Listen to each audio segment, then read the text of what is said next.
How do I have a heart for the poor? Can I do medical research being in a remote corner in India? Welcome back to the channel, friends. Today we are going to meet a lady who is doing wonderful work in a rural place in Northeast India.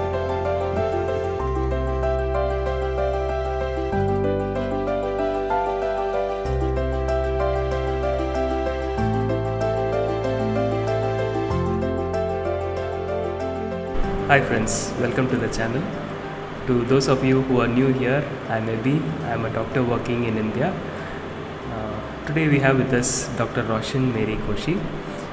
She's a physician who is working in Makunda Christian Hospital. She has been awarded the Young Medical Missionary Award last year by the Christian Medical Association of India.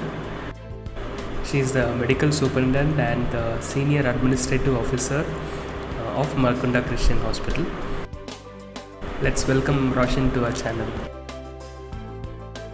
So Roshine, thank you for joining us.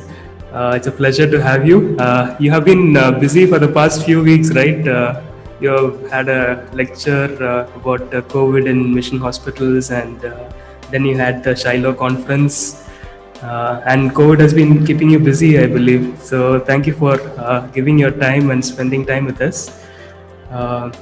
So I would like to start by you telling us your journey from college, how you actually started thinking about mission hospitals, and as a lady now working in a remote place, how has it been? Please tell us about your journey. Thank you for this opportunity. I'm glad that you're using something like this to reach out to medical students. I've never wanted in particular to be a doctor, but from the time that I was in 6th or 7th, God had already made me sort of groom me to be a little sensitive to the needs of poor people. And for me, to be aware and conscious of the needs of poor people and to identify with them and to help them has been like a great motivating factor. And all the while, it was actually God working in me. So I never shared this with my family till like 11th and 12th when I had to make a decision regarding further studies. And when I had to make the decision, I looked at the three professions that really I looked up to, I respected, and in my mind, they were the professions which for me could really transform people's life. And that was being a doctor, a nurse, and a teacher. My mom's a teacher. No one in my family is a doctor. My younger sister is now a nurse. So when I got into CMC Vellore, for me it was just a natural progression of God wanting me to help poor people by being a missionary doctor. And I didn't know anything about CMC Vellore. So when I got to know that I have been selected, I went and bought the biography of Ida Scudder, and I read it to get a chance of to get a hang of what CMC Vellore was all about. And so even though I had got an opportunity to study in Trivandrum, because I got a good rank in my MBBS, I opted to study for CMC Vellore because of what I read in the biography. And then during my time in CMC Vellore, visiting mission hospitals, listening to doctors who worked in mission hospitals have shaped me and sort of made me look forward to my time after I graduate as a doctor. After my MBBS, I completed in 2007. I worked for 2 years in Kerala because I was sponsored by my church. And during my 2 years there, I knew that South India was not where God was calling me to work. I had no clarity where exactly, but I knew that it was a comparatively more needier place than where I was working in Kerala. So after 2 years, I took a year off to sort of really decide, and then I decided I'd work with EHA because they have hospitals in all the needy states, the EAG states, and since I had no clear clarity on any particular state or any particular community, I just decided to take sponsorship by Emmanuel Hospital Station and studied for MD in 2010 and passed out in 2013. So 2013 is the first time I'm actually stepping out as a rural healthcare professional. I was posted in Navjeevan Hospital in Jharkhand, and that 1 year was a very transformational year for me because even though in my mind I knew the challenges of the poor man, I never knew and really understood the challenges in healthcare for them, because I have never been associated with doctors except for my training. And I was shocked to see how much they had to struggle to be treated for preventable illnesses. And I think that 1 year is what really opened my eyes to the needs of poor uh, with regards to healthcare in India. After a year in Jharkhand, I was transferred to Makunda, which is northeast India, a totally new place for me. I had to actually look up the map to find out all the states and their capitals. Um, and that again was a huge journey. And I think when I came to Makunda, a lot of the questions that I had on providing quality healthcare to the poor were sort of being answered as I studied the model that Makunda was based on. And I've been here in Makunda since 2014 as a physician primarily. The first year as a junior doctor and a physician, the subsequent years as a physician. Last year I took on the post as a medical superintendent, and this year I took on the responsibility of a senior administrative officer from Dr. Vijay. And Dr. Vijay and Dr. Ann have been very instrumental in mentoring me. So I would say my stint in Jharkhand was my eye opener, and my time in Makunda has been a constant learning journey. And I'll be happy to share some of my learnings from there. Sure. Yeah. So, if I'm right, you were one of the toppers, right, in school, and like just now the NEET exam results came, and after the results, everyone says, "I'm going to serve the poor," and they end up serving the rich. But it was the opposite for you. So, what do you think was different during your initial college days, or during that time, which actually made you change? And what would be your philosophy in life, if I would ask? When I went for the interviews in CMC Vellore, I already had it in my mind that I was going to work for poor people. And I remember my group observer, Dr. Susie Kurin, asking me, "You've got a good rank, so why don't you study in Trivandrum? You know, there might be other people who want to study in Vellore." And for me, somehow I equated CMC Vellore with being a missionary doctor through the books that I read, but no other experience. And so I said, no, I want to work in a place which trains people to work in needy areas. And so I want to study in CMC Vellore. And I was just looking back and thinking about that time when I had graduated from MD medicine. And I met my group observer, Dr. Susie Kurian, and she said, "You're still doing what you told you wanted to do." And I'm like, "Yeah, I am." And I think that's really been God's faithfulness, because I think it's a struggle, especially when you have different difficult decisions to make: marriage, family, place of work, making sure your family is all right, your parents are okay with the decision. I think God really kept me in His path, and that's something I've shared in Shiloh also. If you're committed to His path, He's committed to you. You know, it's two way, and that has been my philosophy in the sense. I have learned more about my journey looking back than actually knowing it when it happened. It's been a learning in retrospect, and I felt that for me, my journey of knowing Christ, getting closer to Him, that has been, it has sort of made me think that that is primary, and how I get to know Him is through my life experience, and where He is calling me is to work with poor people in rural India. So, like one of the things, if I'm right, after you went to Makunda, you saw a lot of things. And one of the things which you have identified as a public health problem, right, about a vitamin deficiency. So I was just going through a few papers which you have written. And can you tell us more about that? We'd like to know how you actually identified this problem, and if I'm right, like many babies and pregnant women have been dying for decades, and after this intervention, it has changed a lot of things. So please tell us more. So this is not something that I have discovered. It's been an observation made by a lot of people who have worked here in Makunda. But just to give you a background, Makunda is in northeast India, and over the last 3 decades or so, the hospital has been seeing a lot of women coming with peripheral neuropathy. So if you wait in the OPD, you'll have pregnant women or lactating women on wheelchairs brought to you. And those days, we were giving them a complex of vitamins, vitamin B complexes, and they seem to improve in some time. Similarly, we used to have a lot of these women presenting with cardiac failure. And during the winter season, the pediatric department, especially if you ask the nurses, they will say, we hate the winter season because healthy babies come and die. So they see really healthy babies, and these are not malnourished babies. Normal weight, healthy babies coming in a state of shock, and no matter what the doctor does, the baby just dies, and they found it very traumatic, especially explaining to families. And over the years, I think there has been input from lots of people who have worked here. And when we did a literature review, we realized that probably what we're seeing is thiamine deficiency, because I've only heard about it. Most of us have only read about it: dry beriberi, wet beriberi, infantile beriberi.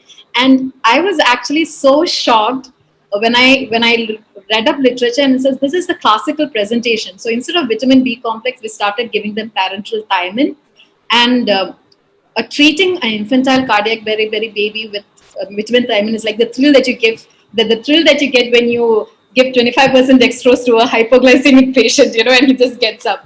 So these babies, they come in so sick. You have intubated them, they are ventilated, they're on inotropes. You give them parenteral thiamine. Within 2 days, they're out of the ventilator. They're being breastfed by their mothers and discharged. Similarly, the pregnant women with cardiac failure and neuropathy, the neuropathy takes a little longer time. But what really, really shocked me was the fact that for like decades, a whole community has been suffering from something so preventable and easily treatable. And that's something I just couldn't digest. I still can't digest. So a lot of one of my main, like sort of, I would say, the mission that I want to make sure that before I leave Makunda, I have to ensure it's done, is that I want it to be addressed. So I want to make sure that the communities don't suffer like this in the coming. So we started with collecting some data, but then we realized we need to put it on a scientific platform. So a couple of us got together, wrote up papers. So we've published 2 papers so far, and we've presented this in several forums. In fact, the next year, this November, we have the Global Micronutrient Forum, where I'm presenting the data from Makunda. It's actually an abstract, and Dr. Shajan, our pediatrician, is sharing his experiences with infantile beriberi.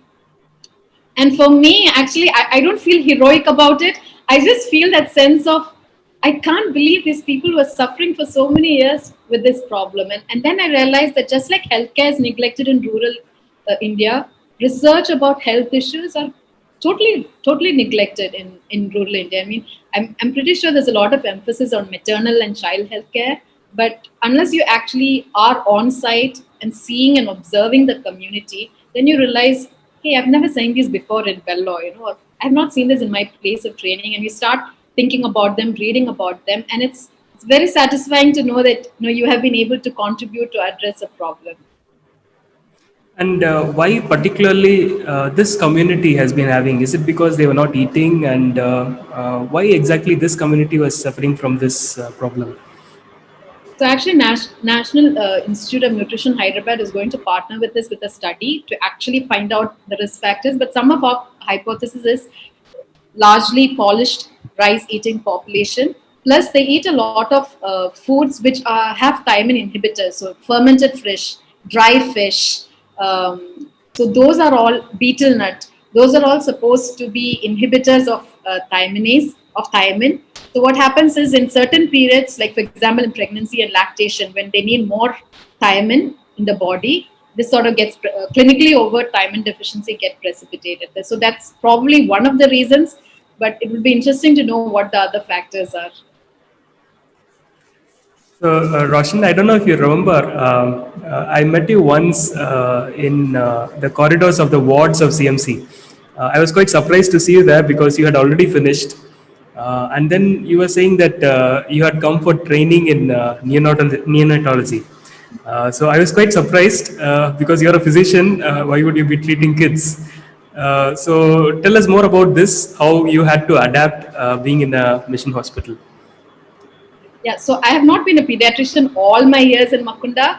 I think a year after I joined, our pediatrician left, and the next pediatrician was due to come only 8 months down the line. So I had to make this decision of should I be the proxy pediatrician. And I remember when I was in Jharkhand, I was working with Dr. Jeevan, and I told Dr. Jeevan, in Sadbarwa, I'm going to be a pure physician because I want to build up the department. There are plenty of people to deal with kids, so don't call me for a child. And I never managed children in Sadbarwa except for like big children.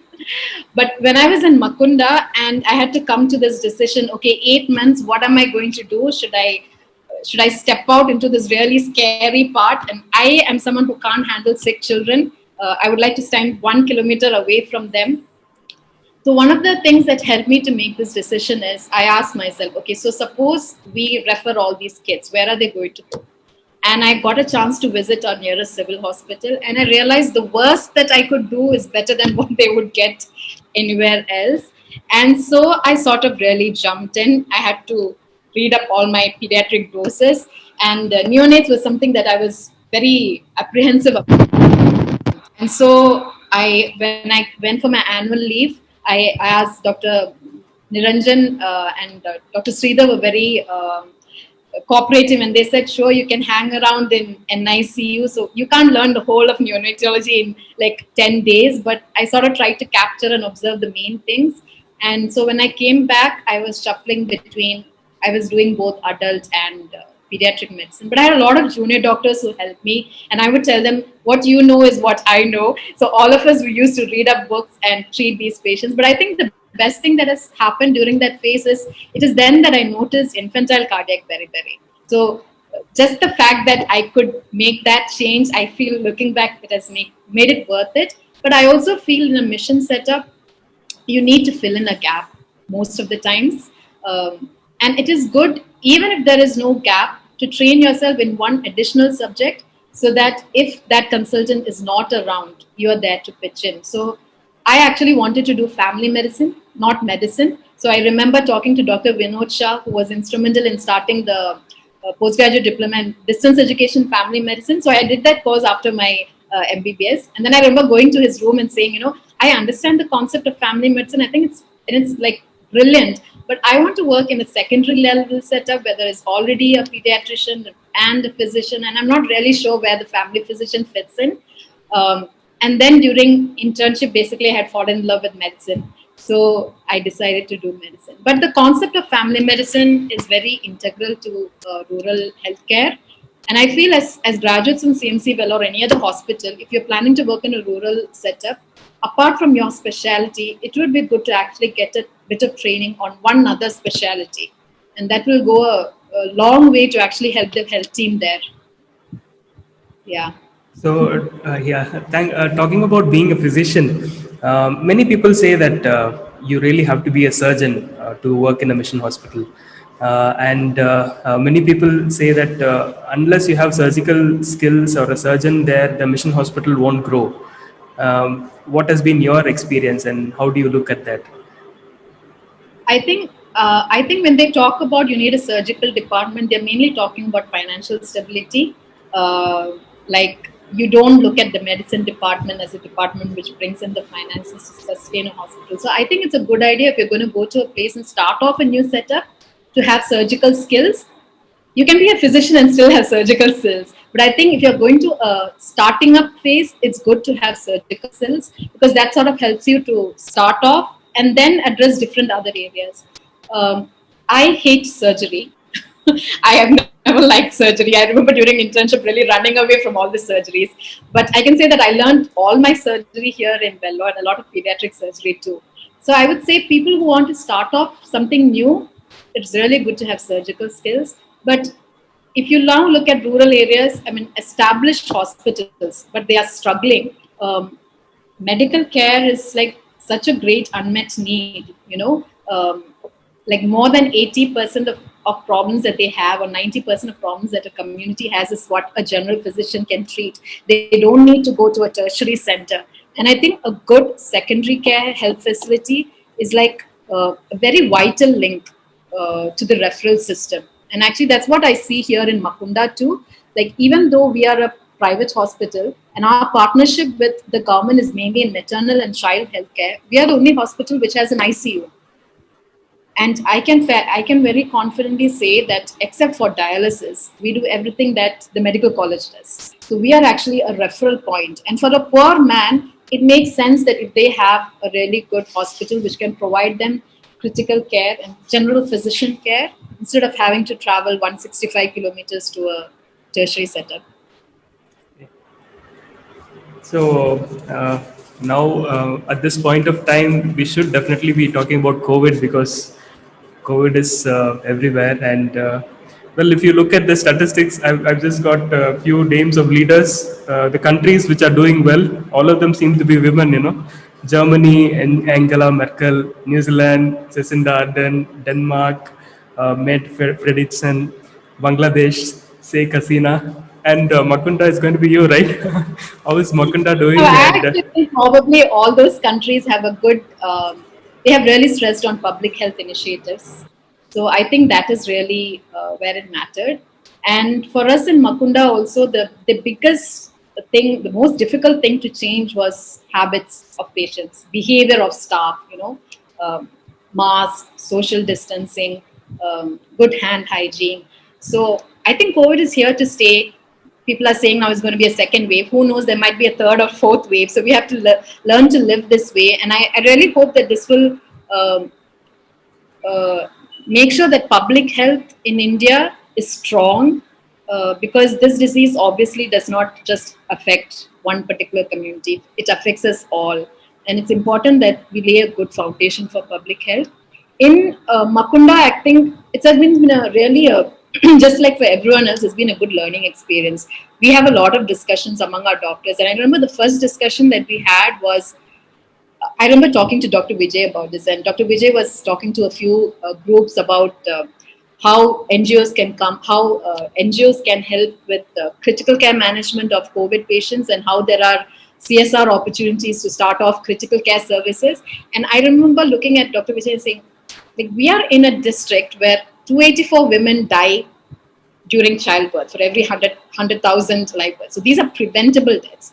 And we want to spend all our energy and manpower and resources into saving those 5 to 10% of COVID patients who might survive if you give them critical care. So that was actually it was a big thought for us. Like when you're working in a setup where you see babies dying of measles and women dying in labor, how much do you prioritize COVID care?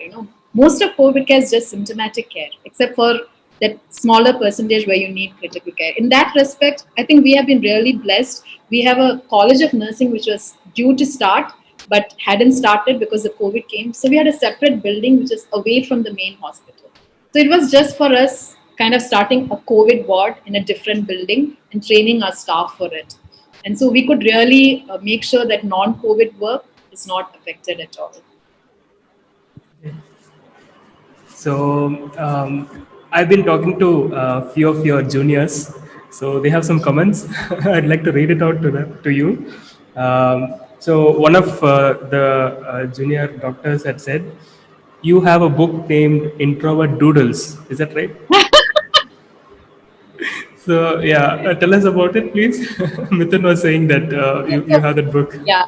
So my personality wise, I'm very introverted, which is a good character for a person who wants to work in a remote rural part of the country. And for me, actually, my introversion really helped because I was able to cope much more with having a small team, not having too much of social interactions. And I think when I first came to Makunda, most of our junior doctors struggled with that. And I think a lot of you, when if you're planning to go to a remote place which is just starting off, you will you will struggle with loneliness. So the advantages that introverts have is that they sort of relish that loneliness and solitude. So it has been a good experience for me. But I think now in Makunda, I can see so many extroverts around. So I feel like we have a good blend. So those of you who are extroverts, please do join us because we have a lot of extrovert crowd here. And another junior doctor recalls that you went in the middle of the night when he called you that he couldn't manage a patient with heart attack, and you came within 4 minutes. So, how has it been working with all these junior doctors, and how has it changed over the past 6 years? Yeah, I think when I first joined, it was a new experience for me too. Because Makunda, I think one of the unique things about Makunda is the patient population is very heterogeneous. Like in Jharkhand, I had to deal with one community, while when you work in Makunda, you have to deal with the Khasi community, the Mizos, the Manipuris, the Bengalis, the tea garden workers, and each of them have their own way of approaching physical illnesses, responding to illnesses. So that way, it was quite a challenge. It took me at least a year to get a hang of my patients and what they mean when they say certain things. So the first year was really on learning the place and just observing the place. And my first year was also a struggle because I was very disillusioned with the work in mission hospitals in my journey. And my first year, I think I would really say that God brought Dr. Ann and Dr. Vijay to really mentor me during that year because they can probably recount all the questions I had about mission hospitals and why not this, why this, and I think that really helped me to clarify my own calling. So that first year was a mix of a personal growth for me, for my vision, as well as learning about the Makunda community, the populations that we serve. The second year was learning pediatrics, working as we had a stint where we didn't have any junior doctors. So it was me, the diploma in child health and the diploma in OG who did calls and worked as consultants. And the third year was about a lot about thiamine. And I think those years, I have to be really grateful for God for sending me such lovely junior doctors who have been so committed, hardworking, go the extra mile, and then makes it so much more inspiring for you. They keep saying that they get inspired by me, but I get more inspired looking at them work. Over the years, I have slowed down. Most of the times, very consciously, because I tend to work more than what I should probably. And I think that has also been a learning example, learning for me, learning experience to just put some boundaries. And so the last 3 years have been more quieter in the clinical area and much more input in. I think I am now much more involved in a little more involved in administration because I've taken on leadership positions. But also, I feel like now that I've taken on leadership of Makunda, I want to spend more time with my staff. I want to know their thoughts about what mission is because I feel one of the things that I was very concerned about is people like me in missions who had a bad time and then God gave me an opportunity to see the potential in it, you know. So I want to make sure that people who come to Makunda, uh, if they're not able to understand what mission work is all about, that they get a glimpse of it by working in Makunda, and that it will encourage and inspire them to actually go out to work in much more rural areas. So I want to do much more of that now, along with the clinical work. So, tell us at the end about Northeast India. We all know that it's a very beautiful place, and let's say somebody listening to you is inspired and wants to visit Makunda. How should they reach you?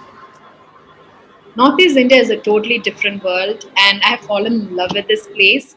Um, One is just the natural beauty. Like I'm someone who's all very attracted to nature. So if you love nature, wildlife, photography, this is the place to come. But also my time here, I've learned a lot about tribal populations, and I feel like I'm so inspired by the way they live. Their simplicity, the way how they share their resources, and I'm also a lot. I've gotten involved a lot to understand the ways that they have been exploited in the past, and the struggles that they have had to go through. I think that those are very unique to tribal populations. So if any of you are interested in working with the tribal community, like apart from the other tribal states, Northeast India is a state that you can come to explore. Um, I love the people. They have such a lovely heart, and I think one of the things that I really enjoy at the end of the day is just looking back and having a good conversation with my tatas and parties. I have a soft corner for old people, and they're such a lovely community. Um, the third thing about Northeast India is obviously the food. The food is amazing. And people who love to try non-vegetarian should come to Northeast India. And in Makunda, I think one of the things that has taught me is to cook for yourself. Though I don't really do it, but just the joy of cooking together as a family and eating together, it really, I think Makunda has really taught me the community spirit, you know. And I think that is very unique to tribal populations, and maybe our younger generation or our current generation probably isolates themselves, but for me, just looking at the way that the communities here live, it has taught me so much more, and I feel like I have received so much more than what I think I have given. It has been truly a blessing to be here. So thank you so much, Roshin, and it was great talking to you. We hope to have many more conversations like this. So thank you so much. Yeah, bye. Thank you, Abhi. Thank you for listening, friends. I hope this was useful to you. You can check Makunda's Facebook page. I'll leave it in the description below. They regularly update, and it will be very interesting to see how medical work is happening in a rural area. If you are interested, you can also read Roshan's blog posts, which are given in the Facebook page links. I'll leave that as well in the description. So I hope you'll continue listening and be inspired. I'll see you in the next video.